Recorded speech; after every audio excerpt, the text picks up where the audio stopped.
Welcome back to the channel. Welcome back to the Chuba Brothers. Today, we are doing our 3 least favorite tobacco blends of 2022. And we actually agree on these. Now, we don't hate them because there's people out there that I enjoy some aspects of these tobaccos. It's just they're on our bottom of our list because we have so many good tobaccos. Yeah, these ones are in the lower category for sure. We got so many great ones, and they're all behind us. We already did one, check it out on the channel. Our top favorite tobacco blends of 2022. We'll probably do one next year as well, and the next year as we slowly develop our palate for these blends. But our least favorite 3, we've gone back and forth on these, but really at no point were these our favorite or even just hardly acceptable. The thing that really sucks is because we mainly got back into smoking pipes this fall, and like the 2 that are on our bottom list are kind of fall blends, which you're smoking. I'm smoking Autumn Evening by Cornell and Deal right now. Which the name, the label by Cornell and Deal, the smell, it's heavenly. This is Black Cavendish and Virginia, and it's got hints of rum. It smells something like everything we're gonna tell you. It smells unbelievable. It's rum, whiskey, maple syrup. Really, all the things that would just turn you on. Not really, but pretty much all the things that would just I typically am totally about. I mean, my palate is being set with a maple syrup mead. I'm a huge fan of this. However. Now, go off. Yeah. So, if you didn't have like tobaccos and this was like the only one I ever smoked, I'd be like, this is the best stuff ever. Like, it is good. But now, when I went to buy this at the Allegheny Tobaccolist, I think it's 15 minutes from here. So we got this whole tin. Yeah. I bought that online, but you have your own tin. And he was having me smell all the tobaccos because I basically was like, just treat me as if I know nothing there, because like I know some things of like a little bit of tobacco at that point, but I was like, just teach me everything, tell me about all the tobaccos and stuff. Well, he got me one of like each kind of category, and he's like, well, smell this one right here. So I put my nose in it. He's like, what do you smell? He's like, there's 2 different types of smell that you'll get from it. It's like a maple, brown sugar. Or he's like, the large majority of people smell cheese, and I was like, what are you talking about? I was like, those are completely 2 different smells there. And I smelled it. The first time I smelled it, I was like, I smell maple, I smell brown sugar, and I still smell it. There is no cheese there at all. Yeah. But man, when you light that thing up, like right now, it has hints and that's the thing. Of cheese. I smoked this. I got this. I was excited. I saw a lot of reviews on YouTube for this. I purchased it on pipesandcigars.com. The first time I smoked it, I went, maybe I think it's just a little bit too sweet. I kind of set it aside, but then you mentioned the cheese. It was over. And then the next time I smoked it, I think I smoked it that one night that we were down here with Matt, and we smoked like 10 different blends that night. And whenever I had this compared to those, oh my gosh, I almost got sick. The thing is, that's all I could smell and taste was cheese. There was so much smoke down here that it was so powerful that that's all I smelled in this room. Yeah. It cleared the room. Right now, it's acceptable. Wonder why. And that's the thing. I mean, I'm trying to think about the cheese, and I don't totally smell it, but the thing is, I'm still just not the biggest fan of. Like, I would never come down here and go, I want Autumn Evening. That's why I think it's like a seasoned thing. It could be. It could be, but at least at this point, compared to everything else, this is on the lower end of the spectrum. And out of the 3 that we're about to mention, well, that we are mentioning, that is the better of the 3, I would say. Yes. Next one we'll go, we've talked about this one before, and it sucks because it is also another fall blend. It is also by Cornell and Deal, and it is the Haunted Bookshelf. And this is nothing against Cornell and Deal. I love some of Cornell and Deal's blends.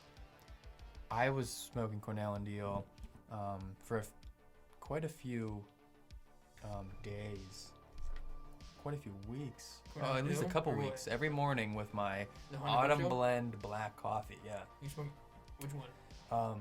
Haunted Bookshelf, with my autumn blend black coffee. You know, reading on the front porch in the morning, and it was acceptable. But then again, whenever you introduce this to a well-developed palate, some of these better blends, the last few times I smoked Haunted Bookshelf, it was unbearable. And we're not going to be posting the review for that until after this. We haven't posted. But we hated it. Yeah, at the end of the video, I was like, it's very hard to tell. We were choking on it. Yeah, it was very hard to say that I hated tobacco.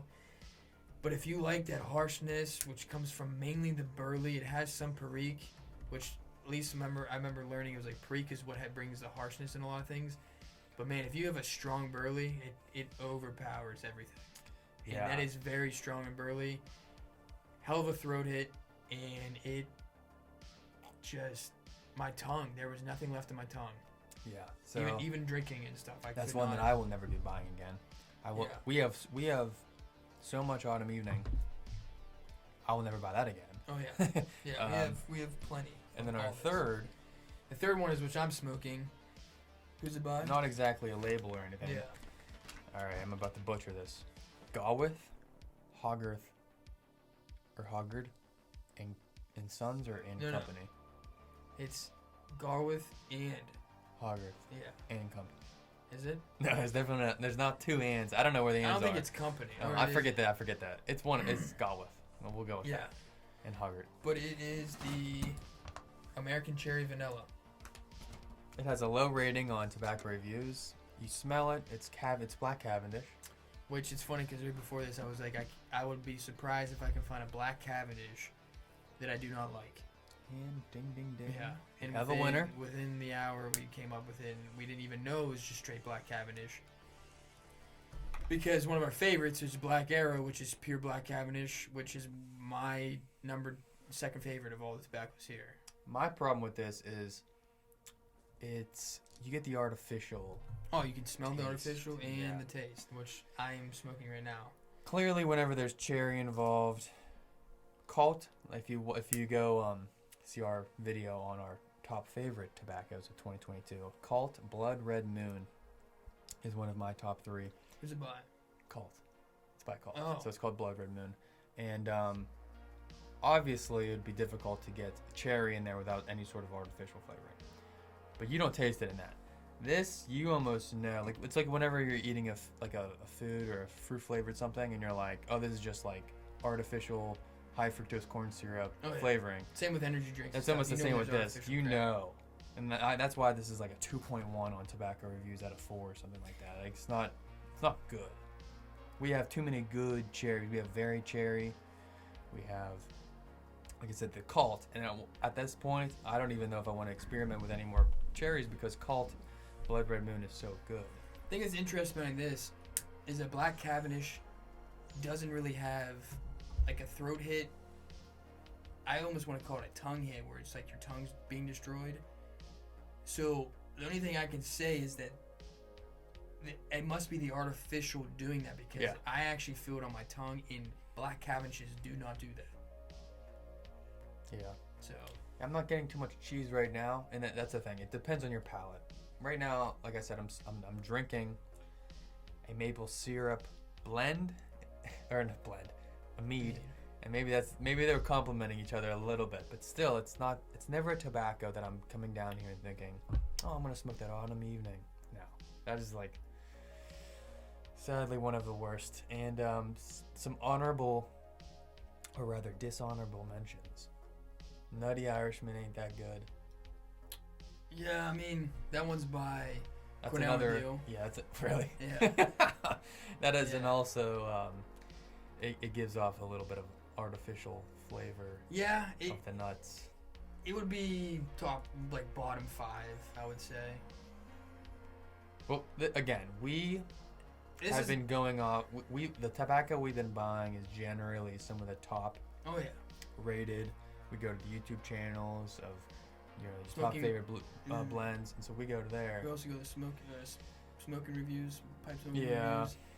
So we work our way down the list, and some of these tobaccos that I bought were just from a local tobacconist, and I was like, just give me a variety.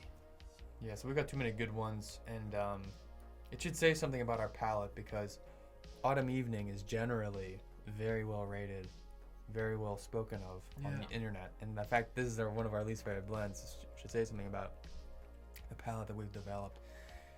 But it is not our favorite for sure. It's too cheesy. Yeah, it's the thing. I don't know when it started tasting and.